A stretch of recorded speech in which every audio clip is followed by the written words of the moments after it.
금발의 푸른 눈을 가진 그녀는 플레이보이 모델로 수많은 남성들을 매료시켰습니다. 사람들은 그녀가 제2의 마릴린 먼로가 될 것이라 기대했습니다. 하지만 그녀는 26살의 젊은 나이에 자신보다 63살이나 많은 석유 재벌과 결혼했습니다. 그녀는 이 결혼이 자신에게 평생 걱정 없는 생활을 가져다 줄 것이라고 믿었지만 그 대기업가가 불행히도 병으로 세상을 떠나고 말았습니다. 그 후 10년 동안 유산을 차지하려는 법정 싸움이 그녀의 전업이 되었습니다. 그녀는 제2의 마릴린 먼로가 아니었습니다. 그녀는 애나 니콜 스미스였습니다. 그녀와 아이돌이 비슷한 점은 젊은 시절에 세상을 떠났다는 점뿐입니다. 그럼 이 여배우에게 무슨 일이 일어난 걸까요? 안녕하세요. 미스터리 수사국에 오신 것을 환영합니다.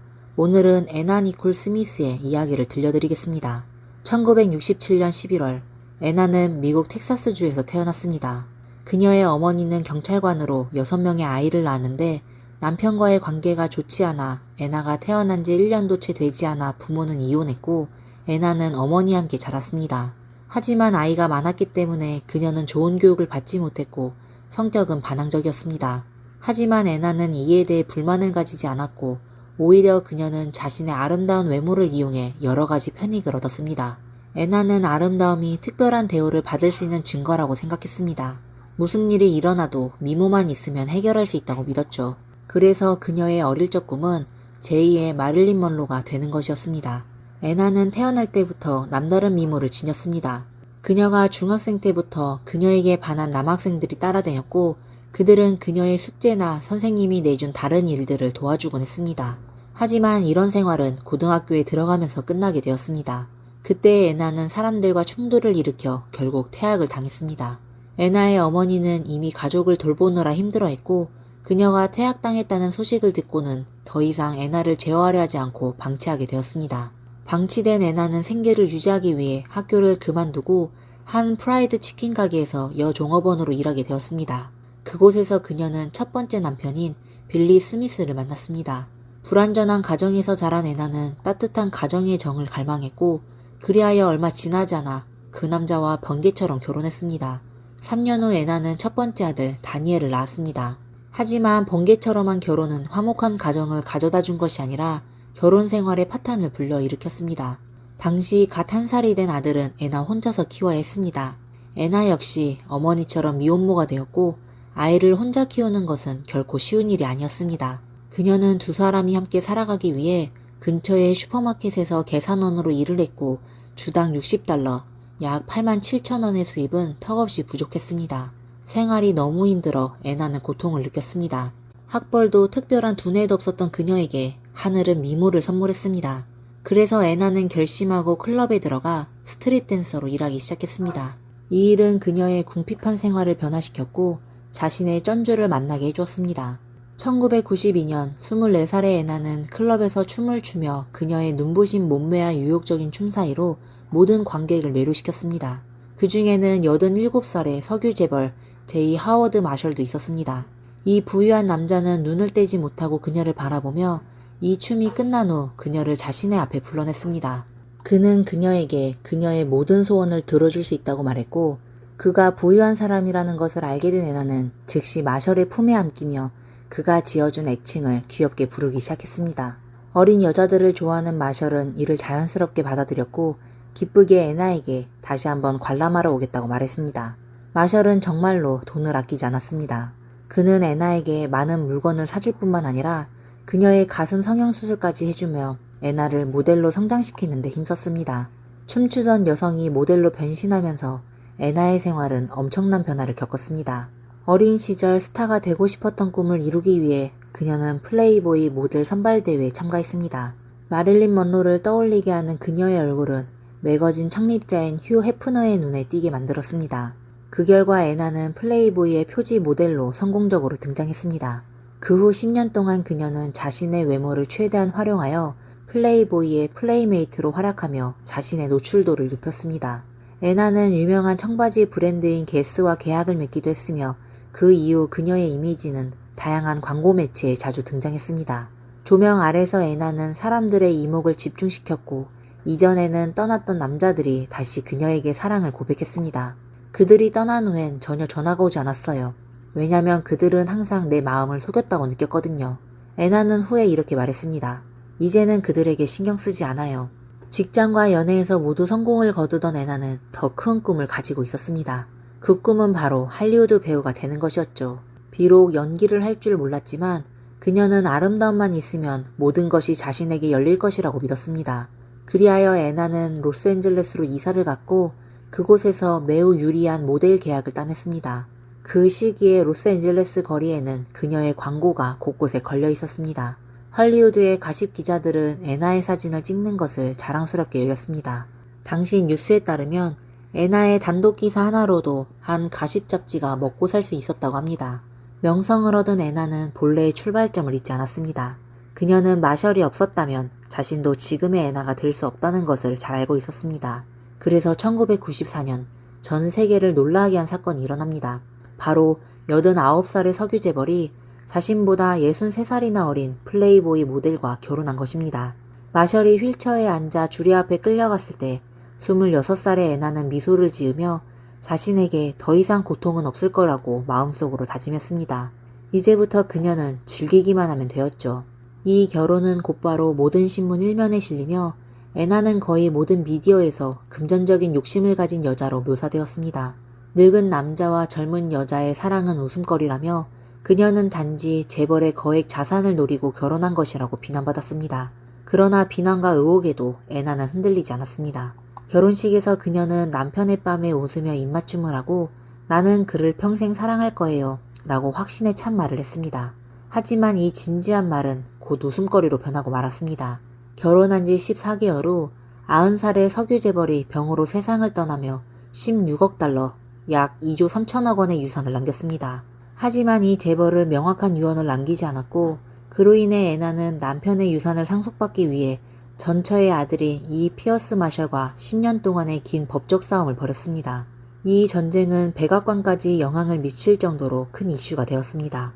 피어스는 애나가 유산을 상속받지 못하도록 일부러 문서들을 변경, 파기, 위조하기까지 했고 그로 인해 그는 보상과 처벌을 받았습니다.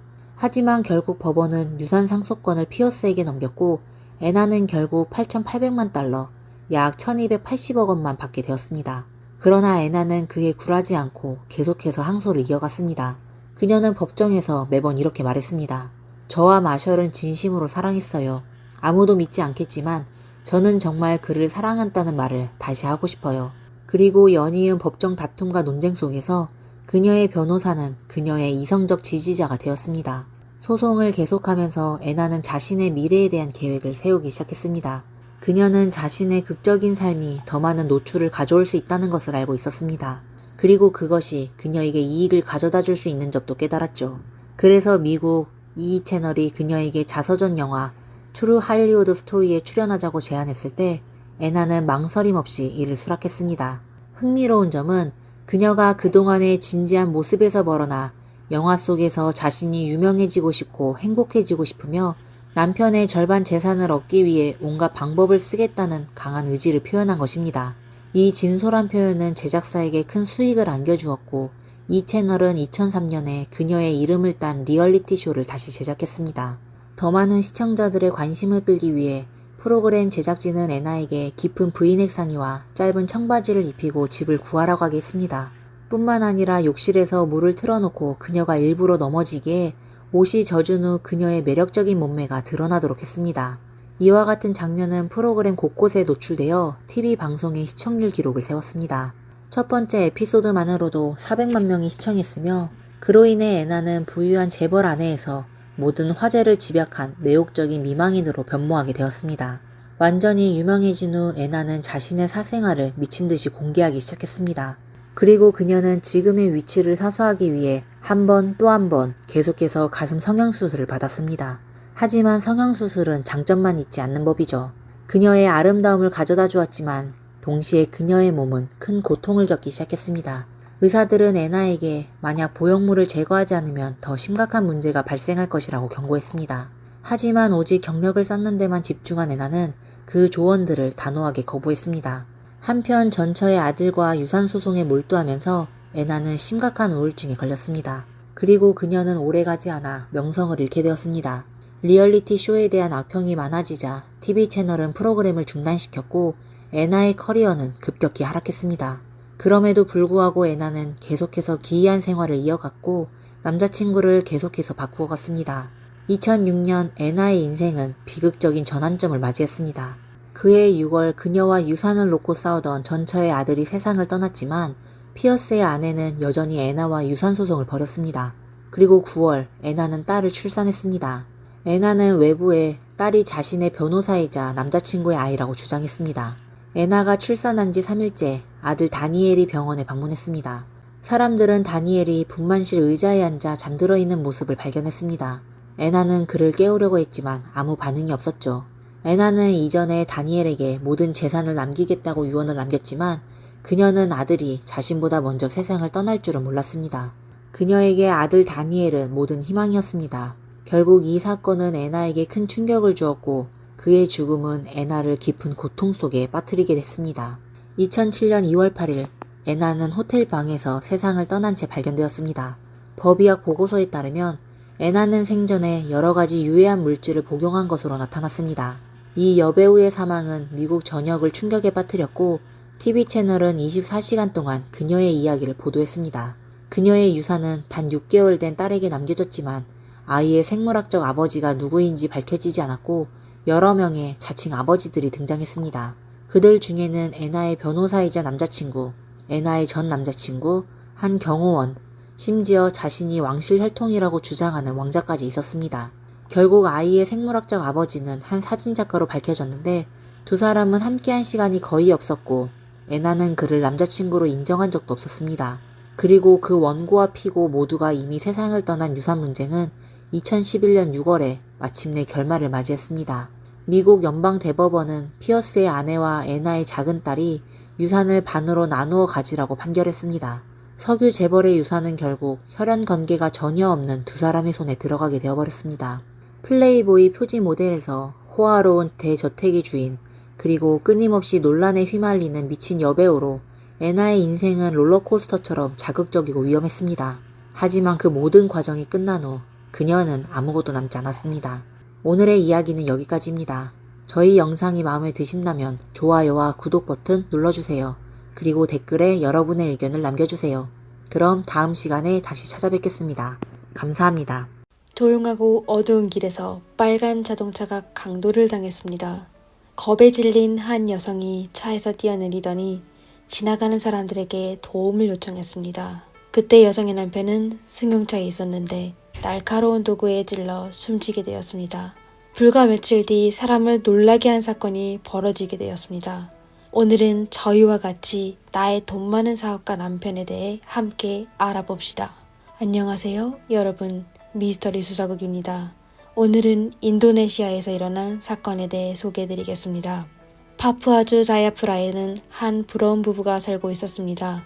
남편의 이름은 나스루딘이고 나이는 45세였습니다.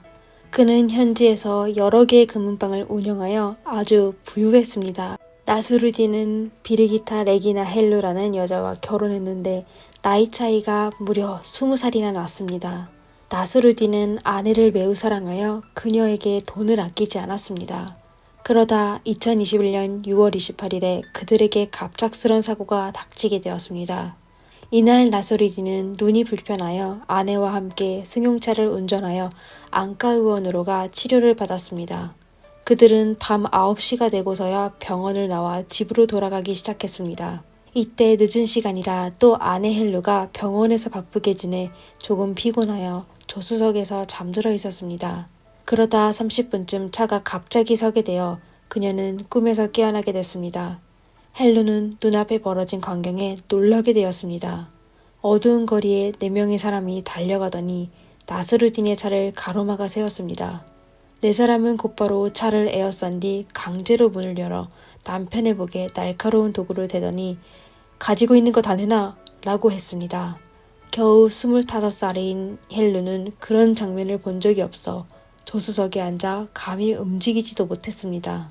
남편 나스루딘은 저항했지만 결국 4명의 강도가 날카로운 도구로 그를 찔러 바닥에 쓰러지게 되었습니다. 4명의 강도는 헬루의 비싼 가방을 훔쳐 재빨리 도망갔습니다. 헬루는 겁에 질려 차에서 뛰어나와 어두운 길에 서서 내 남편, 내 남편, 내 남편이 죽었다! 고 외쳤습니다.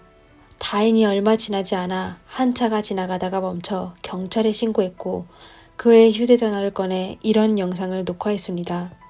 Stop dulu kak, stop dulu, stop dulu, tolong kak, tolong dia dulu.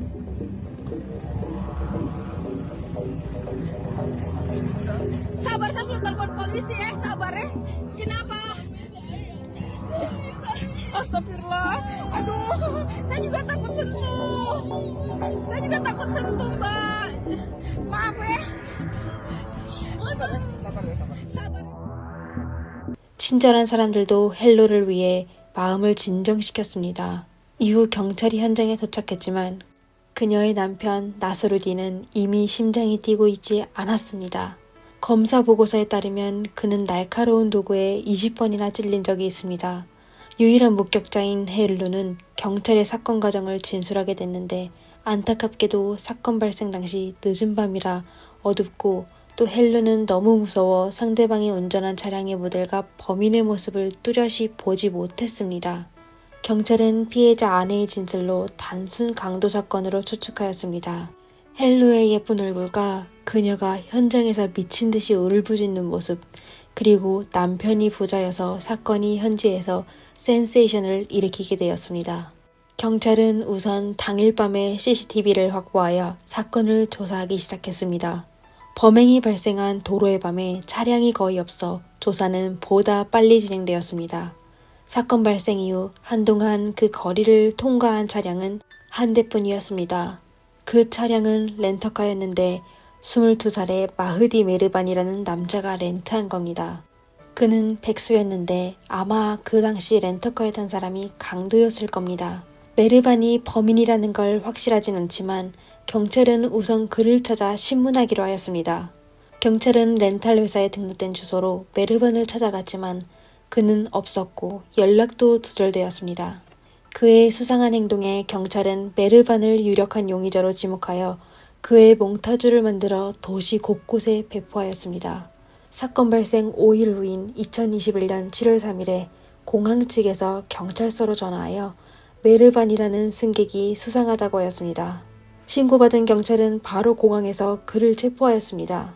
메르반은 바로 그날 밤 본인이 나스루딘을 강탈한 사실을 인정했습니다. 하지만 경찰은 사건을 수사할수록 상황은 생각보다 단순하지 않았습니다. 그날 밤 금은방 주인이 그 거리를 지나갈 거라는 걸 알고 돈 좀 벌려고 친구 3명에게 전화를 걸었습니다. 하지만 예상 밖으로 금은방 주인이 저항하여서 할 수 없이 그를 해쳤다고 하였습니다. 그의 진술은 논리에 맞는 것 같았습니다. 나스루딘은 부자여서 그의 돈에 탐내는 사람이 너무나도 많았습니다. 근데 나스루딘이 강도를 당했을 때 협조는커녕 격렬하게 저항하여 강도가 실수로 사람을 해치게 됐다? 하지만 메르반은 다른 3명의 공범이 누구인지 현재 어디에 있는지 모른다고 하였습니다. 단순 거짓말이었습니다. 유일한 목격자는 범행 현장에 4명의 강도가 있다고 지적했지만 당시 경찰의 수사 결과에 따르면 나머지 3명의 흔적이 없었습니다. 이때 경찰이 메르반의 발에 당신은 이제 내 것이야. 나는 널 떠나게 하지 않을 거야. VLH라는 문신을 보게 됐습니다. 공교롭게도 VLH 3글자는 나스루딘의 아내 헬로의 약자입니다. 문신은 바로 경찰관의 주의를 끌었습니다. 경찰은 이 사건이 단순하지 않고 분명 숨겨진 비밀이 있을 것으로 생각하였습니다. 후속 조사에 경찰은 아프가니스탄 사람 메르반이 2021년 초 파푸아주에서 살게 되었는데 그는 한 번도 직업을 가져본 적이 없지만 유명 브랜드만 입으며 패셔너블하게 차려입고 호화스러운 삶을 살고 있었습니다. 그럼 그의 돈은 어디에서 왔을까요? 이렇게 경찰은 사건 당일 밤 범행을 저지른 사람이 메르반뿐이고 바로 그가 나스루딘을 찌른 사람으로 추측하였습니다. 그렇다면 헬루는 왜 4명의 범인이 함께 범죄를 저질렀다고 말했을까요? 헬루가 거짓말을 하고 있었던 걸까요? 그럼 그녀가 거짓말을 한 목적이 또 무엇일까요? 경찰은 헬루가 숨긴 비밀을 조사하기 시작하였습니다. 그들은 나스루딘의 장례식장에서 슬프게 울고 있던 헬루를 체포하였습니다. 그녀가 체포된 소식은 바로 민중의 주목을 받게 되었습니다. 불과 며칠 전까지만 해도 사람들은 남편을 잃은 여자를 불쌍히 여겼는데 심지어 그녀가 슬픔에 잠긴 채 울부짖으며 도움을 청했던 장면을 생생하게 기억하고 있었습니다. 이렇게 불과 며칠 뒤 사건은 놀라운 반전을 맞이하게 됐습니다. 신문 중 경찰은 헬루에게 메르반을 아세요? 라고 물었습니다. 헬루는 그 사람을 모릅니다. 라고 답했습니다. 이어 경찰은 또 그녀에게 당신이 범행 당시 현장에서 4명의 강도가 있다고 했는데 조사한 결과 사실 메르반 한 사람만 있는 걸로 확인되었습니다. 왜 거짓말을 한 겁니까? 메르반은 경찰에게 모든 걸 자백했어요. 그리고 그의 팔에 있는 문신도 사실을 증명할 수 있으니 얼른 사실대로 말하세요. 라고 하였습니다. 경찰의 말을 들은 헬루는 침묵에 빠지더니 정신적 방어가 점점 무너지더니 결국 모든 게 계획된 사건이라고 경찰에 진술하였습니다. 헬루는 메르반이 2021년 1월 처음 인도네시아에 왔을 때부터 서로 알고 지냈습니다. 그녀는 자신보다 3살 어린 잘생긴 메르반의 매력에 빠지게 되어 바로 몰래 사귀게 되었습니다.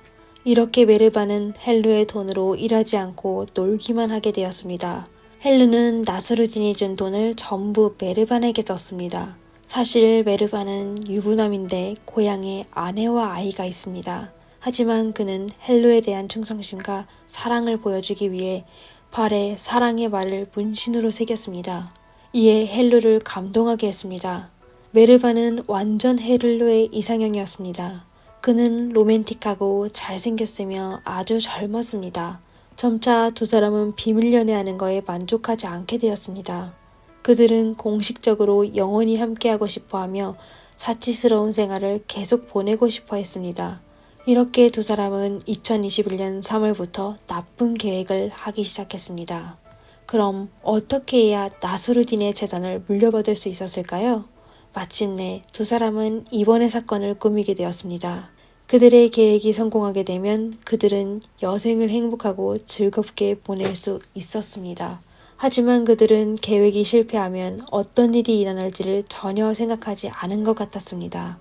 실패하면 그들의 사치스러운 생활뿐만 아니라 자유도 영원히 잃게 될 것이며 그들의 사랑도 영원히 이룰 수 없을 것입니다. 헬루는 본인이 계획에 참여했지만 범행을 저지른 사람은 메르반이라고 했습니다. 인도네시아의 법률에 따르면 고의상해죄는 또 계획하여 사람을 해쳤을 때 최소 유기징역 20년에서 극형을 받을 수 있었습니다. 다시 얘기하자면 헬루는 유기징역 20년을 선고받을 수 있고 메르반은 종신형에서 극형을 선고받을 수 있습니다. 불과 며칠 만의 사건은 너무나 많은 반전이 일어나 사람들은 나스루딘에 대해 안타까움을 느끼게 되었습니다. 나스루딘의 부모는 아들이 참변을 당해 너무 슬펐는데 사실을 계획한 사람이 며느리 헬루라는 걸 알게 되자 분노하게 되었습니다. 그녀는 나스루딘과 결혼한 지 몇 년이나 되었는데 나스루딘은 항상 그녀에게 모든 걸 줘 기부인처럼 살게 했습니다. 나스루딘의 가족은 두 사람이 사귀었을 때부터 반대했었는데 두 사람의 나이 차이가 크게 나기 때문이기도 하지만 가장 큰 이유는 그들이 전혀 다른 사람이었기 때문입니다. 헬루는 어렸을 때 살 곳이 없어 나스루딘의 집에서 하녀로 일하는 어머니를 따라 그의 집에서 살게 되었습니다. 나스루딘은 헬루에게 첫눈에 반하여 얼마 안 돼 사귀게 되었습니다. 나스루딘은 가족의 반대에도 불구하고 헬루와의 결혼을 고집하였습니다. 그는 헬루에게 모든 사랑을 퍼부었는데 그녀에게 가장 사치스러운 생활을 하게 해주고 또 공부할 수 있게 해주며 그녀가 원하는 대로 해줬습니다. 나스루딘은 또 헬루의 성형수술과 자동차를 구입하는데 많은 돈을 줬으며 헬루가 계속 미용실을 다니며 피부관리하게 하였습니다. 그럼 헬루는 나스루딘을 어떻게 대했을까요? 그녀는 결혼 생활 동안 여러 번이나 바람을 폈으며 심지어 나스루딘에게 들키기도 하였습니다. 하지만 나스루딘은 헬루를 너무나 사랑하여 매번 아내를 용서해줬습니다. 그는 아내가 나이가 어려 실수한 거라고만 생각하였습니다. 그런데 본인의 양보가 아내를 점점 대담하게 만들 줄은 전혀 몰랐습니다. 그녀는 감사하게 생각하기는커녕 오히려 더욱 탐욕스러워져 재산과 연남을 위해 남편을 숨지게 했습니다. 감정은 서로로 소중히 여기고 남편과 아내가 함께 유지해야 합니다. 하지만 나스루딘은 아내를 사랑했지만 결국 모든 것을 잃게 되었습니다. 불쌍한 나스루딘은 재산이 많았지만 자신과 결혼한 젊고 아름다운 아내가 자신을 해칠 줄은 몰랐습니다. 오늘의 영상은 여기까지입니다. 재미있게 보셨으면 좋아요와 구독 부탁드리겠습니다. 감사합니다. 미스터리 수작업이었습니다. 안녕하세요. 미스터리 수작업입니다. 젊고 아름다운 가난한 여성이 보유하고 그녀를 한결같이 대하는 남자를 만나게 되었습니다. 그 여자가 바로 미국 역사상 돈을 위해 가장 잔인한 짓을 한 사람이었습니다. 오늘 저희와 같이 미국에서 발생한 백만장자의 참사에 대해 같이 알아봅시다. 오늘의 사건에는 탐욕과 욕망, 조직과 배신, 그리고 동성 간의 사랑과 치명적인 유혹 등이 담겨 있습니다. 셀레스테 존스는 1964년 미국 텍사스에서 태어났습니다. 그녀는 태어났을 때 버림받아 양부모와 함께 자라게 되었습니다. 셀레스테는 매우 아름답게 생겼는데 특히 눈이 아주 아름다웠습니다. 하지만 공주같이 생긴 그녀는 공주처럼 아름다운 어린 시절을 보내지 못했습니다. 셀레스테는 어릴 때부터 양아버지에게 몹쓸 짓을 당해왔기 때문입니다. 그러다 사춘기에 접어든 셀레스테는 양아버지에게 다시 한번 가까이 오면 스스로 목숨을 끊겠다고 하여 그의 통제에서 벗어나게 되었습니다. 그리고 이에 따라 셀레스테는 무자비한 성격이 되었습니다.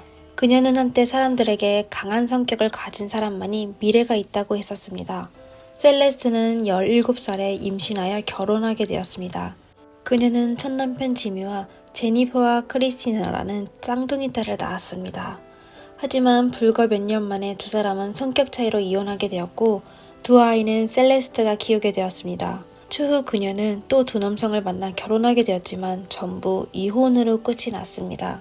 결국 셀레스테는 텍사스 북부에 있는 오스틴이라는 도시로 이사하여 지역 컨트리 클럽에서 골프 웨이터로 일하게 되었습니다. 1994년 그녀는 아내가 막 세상 뜬 부유한 남자 스티븐을 만나게 되었는데 그로 인해 인생을 바꾸게 되었습니다. 스티븐 비어드는 자수성가한 사업가입니다. 그는 가난한 가정에서 태어나 어릴 때부터 의사가 되는 걸 꿈꿔왔습니다. 그러다 제2차 세계대전 때 그는 미국 해군에 입대하게 되었습니다. 제대한 후 그는 현지의 회사에 일하게 되어 첫 번째 아내 앨리스를 만나게 되었습니다. 당시 그는 돈이 없었지만 두 사람은 진심으로 서로를 사랑하여 그들은 1951년에 결혼한 후 세 자녀를 두게 되었습니다. 그러다 스티븐은 가족과 함께 댈러스로 이사하여 그곳의 광고회사에서 하급 사무원으로 일하게 되었습니다. 부지런하고 항상 배우려고 노력한 스티븐은 일한 지 얼마 안 돼 승진하게 되어 결국 1978년에 회사의 CEO가 되었지만 그는 이에 만족하지 않았습니다. 스티븐은 곧 댈러스의 첫 독립방송 설립자 중 한 명이 되었고 1980년 미국 전성기 성공한 사람들 중 한 명이 되었습니다. 그러다 1994년에 스티븐의 아내 앨리스가 암에 걸려 세상을 떠나게 되었습니다. 혼자가 된 스티븐은 자신의 TV방송국을 매각하여 54억 달러, 하나로 약 7조 2천억 원의 이익을 얻게 되었습니다. 돈 많은 싱글남이 된 스티븐은 쇼핑몰과 고급 주택을 구입하였습니다. 그중 한 주택은 오스틴의 부자들이 모여있는 곳이었는데 아주 호화스러운 곳이었습니다. 집안에는 사람들이 상상할 수 없는 사치품들이 가득하였습니다. 유능한 스티븐은 그때 이미 68세가 되었습니다. 45년 동안 함께 살아온 아내가 세상을 떠난 뒤 그는 은퇴하기로 하였는데 할 일이 없어져 외로움을 느끼게 되었습니다. 처음 셀레스테를 만난 스티븐은 그녀의 아름다움과 다정한 성격에 매력에 빠지게 되었습니다. 30세의 셀레스테는 3번 결혼했는데 집이 없어 계속 이사해야 하며 딸들을 부양할 여유가 안 돼 아이들을 위탁보호에 맡겨야 했습니다. 그리고 그녀는 마약에 빠지게 되었습니다. 스티븐은 셀레스테의 비참한 어린 시절과 여러 번 행복하지 않은 결혼 생활을 겪은 걸 알게 되자 본인이 남은 삶을 이 불쌍한 여자를 보호하는 데 보내기로 결심했습니다. 안정감이 필요한 셀레스테와 누군가가 곁에 있어주길 바라는 스티븐은 이렇게 같이 있게 되었습니다. 스티븐의 재정적 도움으로 셀레스트는 두 딸의 양육권을 쉽게 얻게 되었습니다. 그녀는 딸들과 같이 살게 된 후 얼마 안 돼 정식으로 스티븐의 집으로 들어가게 되었습니다. 처음 그녀는 스티븐의 집사인 척했는데 사실 두 사람은 비밀 연애를 하고 있던 겁니다. 스티븐은 셀레스트를 위해 돈을 전혀 아끼지 않았습니다. 셀레스트는 친구에게 스티븐이 그녀에게 수많은 보석과 사치품을 선물하여 본인을 여왕처럼 살 수 있게 했다고 말한 적이 있었습니다. 하지만 스티븐의 아이들은 두 사람의 나이 차이가 너무 커 그들이 사귀는 걸 반대하였습니다. 그러다 두 사람은 2년간의 동거 생활을 하다가 1995년 2월 18일에 결혼식을 올렸습니다. 스티븐은 또 공식적으로 셀레스트의 쌍둥이 딸인 제니퍼와 크리스티나를 입양했습니다. 시청자 여러분께서도 아마 40살이나 어린 이 여성이 돈 때문에 스티븐과 결혼했다고 생각하실 겁니다. 처음 스티븐은 셀레스트에게 50만 달러를 줬었는데 결혼 3년 후 또 추가로 50만 달러, 하나로 약 6억 7천만 원에 상당의 돈을 줬습니다. 결혼 후 셀레스트는 돈 쓰느라 아주 바쁜 삶을 보내게 되었습니다. 그녀는 우선 남편을 꼬드겨 그의 여러 주택을 인테리어하였습니다. 스티븐은 부자들이 거주하는 지역의 빌라 외에도 고급 주택 2채가 더 있었습니다. 특히 오스틴의 가장 부유한 지역 중 한 곳에 지어진 빌라는 가장 사치스러운 곳이었습니다. 물론 셀레스트는 인테리어와 관련된 모든 일을 담당했습니다. 셀레스트 친구에게 난 수많은 고난과 빚으로 가득한 삶을 살다가 마침내 나를 지켜줄 수 있는 사람을 찾았어 라고 스티븐에 대해 감사하는 마음으로 얘기한 적이 있었습니다. 그녀는 자신이 공주처럼 사랑을 받았는데 아무리 잘못하더라도 스티븐이 결국 자신을 용서했다고 친구들에게 알려줬습니다. 하지만 1999년 10월 2일 두 사람이 결혼한 지 5년이 되자 셀레스트의 인생은 다시 무너지게 되었습니다. 새벽 3시 15분에 스티븐은 집에서 911로 도움을 요청하였습니다. 3900 Toro Canyon Road, hurry. My God, it just jumped out of my stomach. Yeah, they blew out of my stomach. Okay, sir, I had awful pain. how did this happen? It's nothing. I've been sleeping. I didn't woke up. Sir, okay, are you there by yourself? My wife is somewhere in the house. I can't find her. 얼마 안 돼 경찰은 스티븐의 저택에 도착하여 노크에 아무도 응답하지 않자 과감하게 유리창을 깨고 방으로 들어가 스티븐이 침실의 침대에서 누워 괴로워하는 걸 발견하였습니다. 그의 주변에는 붉은 액체가 가득했는데 보기에 아주 흉했습니다. 결국 스티븐은 헬리콥터로 긴급히 병원으로 이송되어 목숨을 구하게 되었습니다. 그럼 그의 아내 셀레스트는 어디에 있었을까요? 셀레스트는 저택의 다른 방에서 자고 있었는데 경찰이 강제로 집으로 들어가 깨어나게 됐는데 남편이 병원으로 실려간 후 그의 젊은 아내는 거실에서 통곡하기 시작했었습니다. 하지만 이상한 건 그녀는 구급차를 따라 남편과 동행하려고 하지도 않았습니다.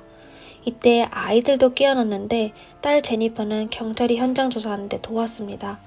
그러다 경찰은 스티븐의 침실 바닥에서 사격 도구의 잔해를 발견하게 되어 경계를 하며 사건 현장을 폐쇄하여 조사하기 시작하다 사건은 형사사건으로 진행하게 되었습니다. 경찰은 스티브 사건을 조사하다가 럭셔리한 저택에 숨겨진 엄청난 비밀을 발견하게 되었습니다.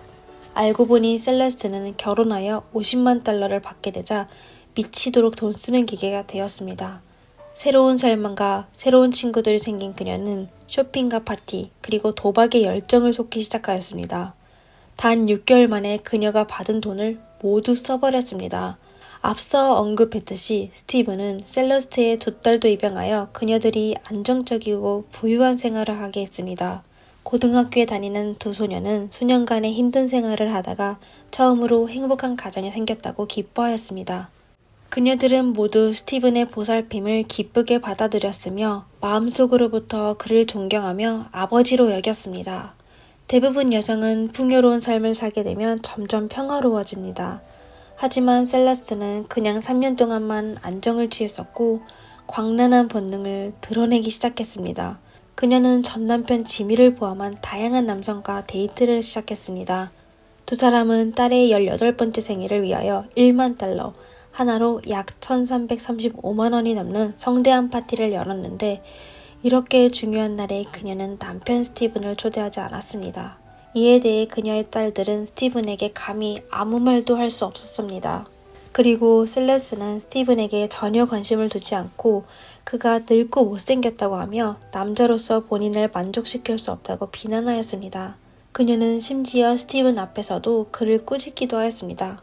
그녀는 또 일부러 나이든 남편에게 고농도 술을 마시게 하고 또 밤에 여는 파티를 갖게 될 때마다 스티븐의 음식에 수면제를 미리 넣곤 하였습니다. 스티븐은 나중에 뭔가 이상하다는 점을 발견하게 되었습니다.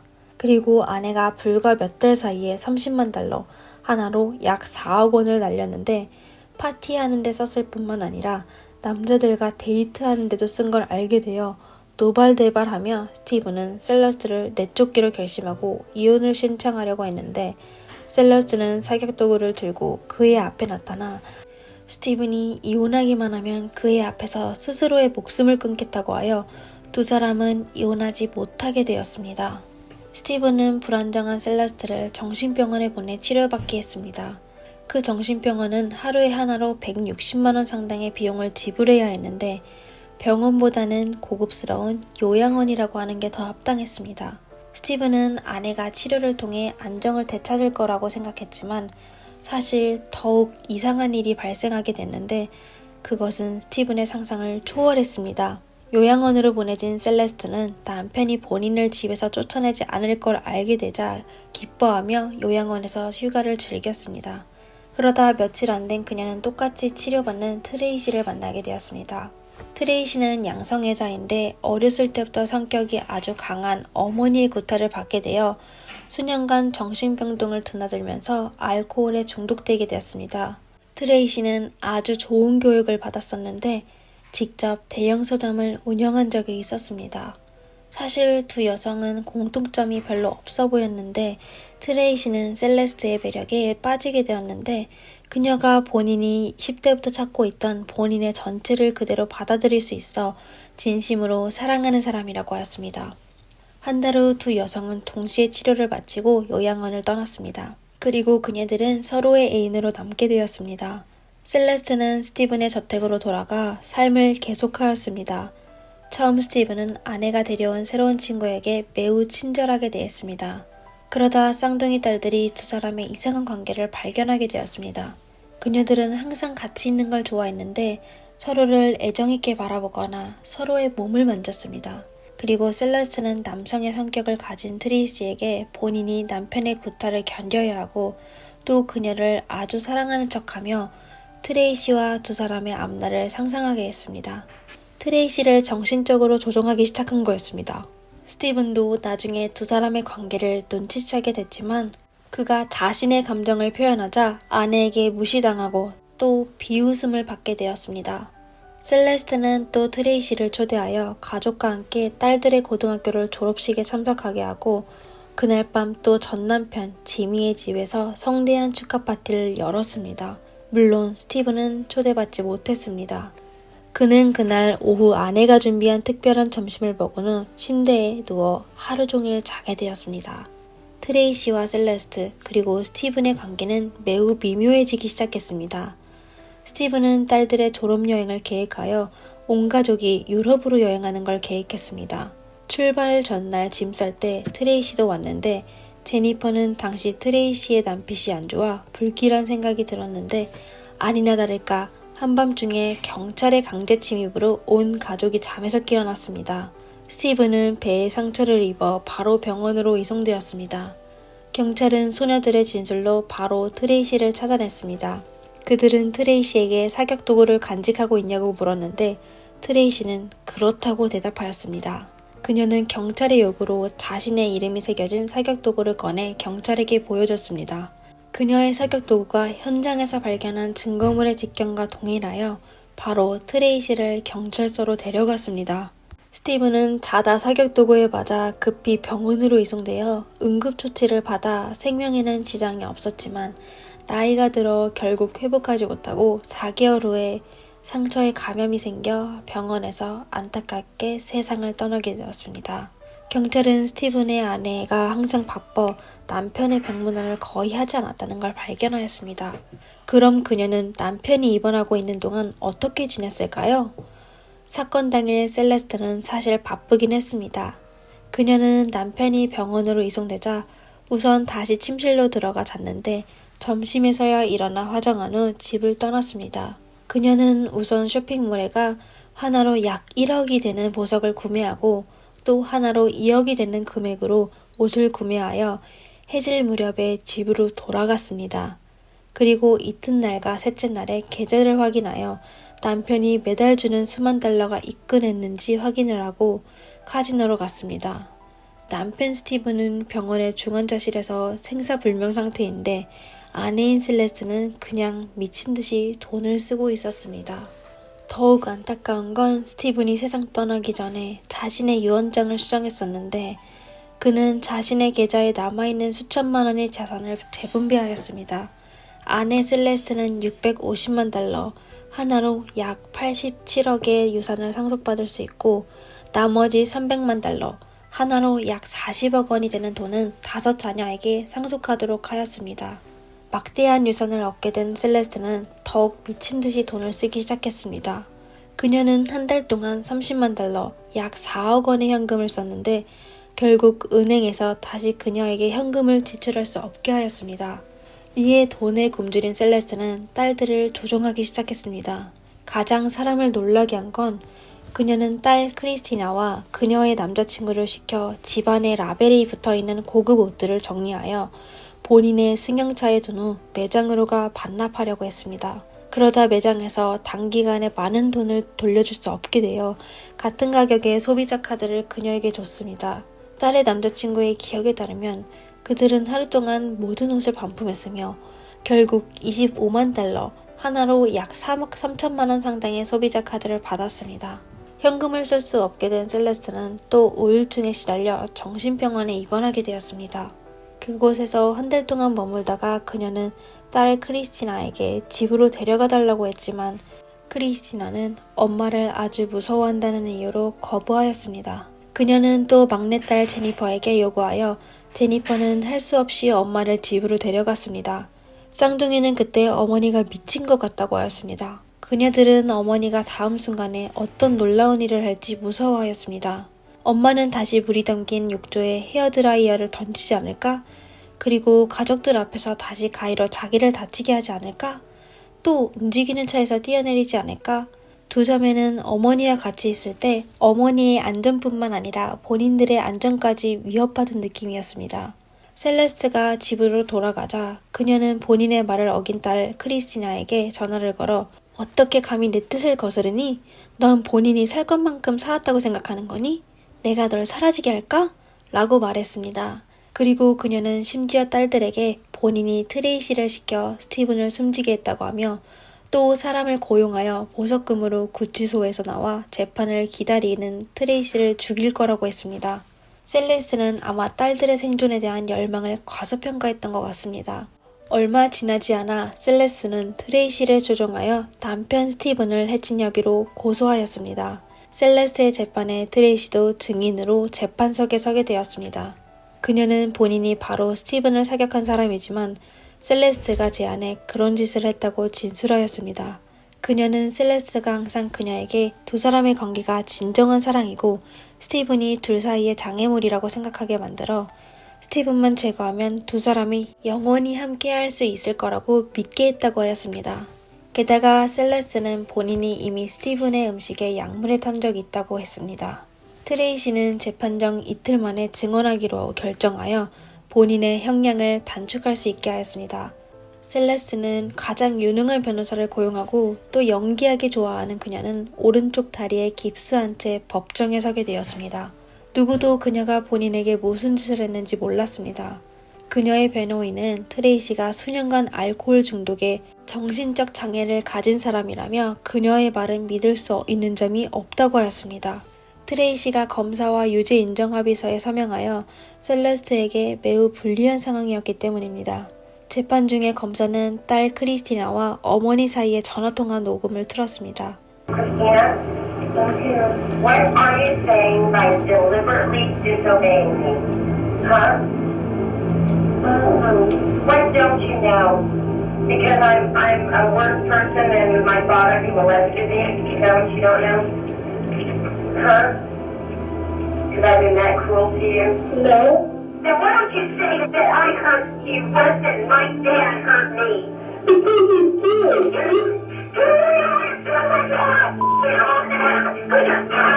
You don't have to like. No. How dare you say that to me? Because as soon as I get home, I'm going to sticking a knife down my throat, bitch. Why are you so frightened, Dad?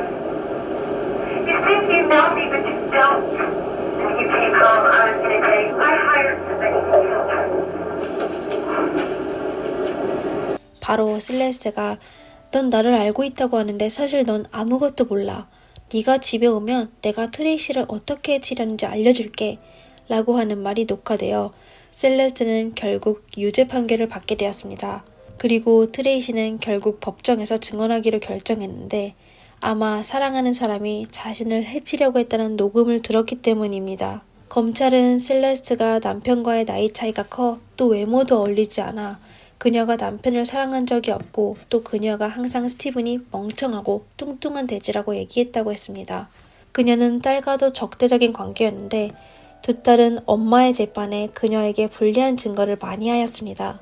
셀레스트의 친구는 스티븐이 세상 떠나고 한 달 정도 됐을 그녀가 본인을 고용하여 트레이시를 해치려고 했다고 증언하였습니다. 그리고 여러 증인도 트레이시와 셀레스트가 애매모호한 관계였다고 하였습니다. 이는 셀레스트가 사람을 조종하기를 좋아한다는 걸 증명하였습니다. 하지만 변호인 법무팀은 사실 트레이시가 셀레스트를 일방적으로 집착하는 거라며 셀레스트에 따르면 트레이시는 1999년 딸들의 고등학교 졸업한 걸 축하하는 파티에서 본인에게 키스를 하려고 한 적이 있다고 했습니다. 그리고 그녀는 또 두 사람이 친하게 지냈지만 관계를 나눈 적이 없다고 말했습니다. 셀레스는 또 증인을 찾아 본인과 스티븐의 결혼에는 아무 문제가 없다는 걸 증명하려고 했습니다. 그녀의 변호인은 셀레스트의 딸들이 엄마와 이익 충돌이 있어 거짓말을 했다고 지적하였습니다. 만약 어머니가 스티븐의 재산을 상속받지 못하게 되면 그녀들이 받을 수 있는 상속 금액이 어마하게 커지게 됩니다. 2003년 셀레스트 비어드는 스티븐 비어드를 해친 혐의에 유죄 판결을 받아 2042년 4월 1일에 가석방 요청할 수 있는 종신형을 선고받게 되었습니다. 셀레스트는 판결을 받아들일 수 없어 스티븐으로부터 물려받은 상속 재산으로 항소를 하기 시작했습니다.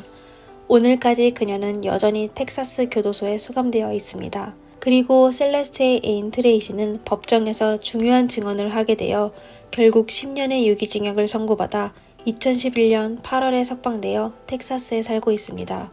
2017년에는 셀레스트의 딸 제니퍼가 할로윈 파티에서 놀다가 총에 맞았는데 목숨은 건졌지만 10번이나 넘는 수술을 받아야 하여 쌍둥이 언니 크리스티나의 보살핌이 필요했습니다. 시청자 여러분은 오늘의 주인공 셀레스트에 대해 어떻게 생각하시나요? 저는 그녀가 비극적인 사람으로 좀 불쌍하게 느껴집니다. 한 사람의 인생에 운이 계속 따라오지는 않을 겁니다. 갑자기 행운을 얻게 되면 소중히 여겨야 합니다. 이상 이번 영상의 이야기가 끝이 났습니다. 영상이 마음에 드셨다면 좋아요와 팔로우 잊지 마시고 다음 영상에서 뵙겠습니다.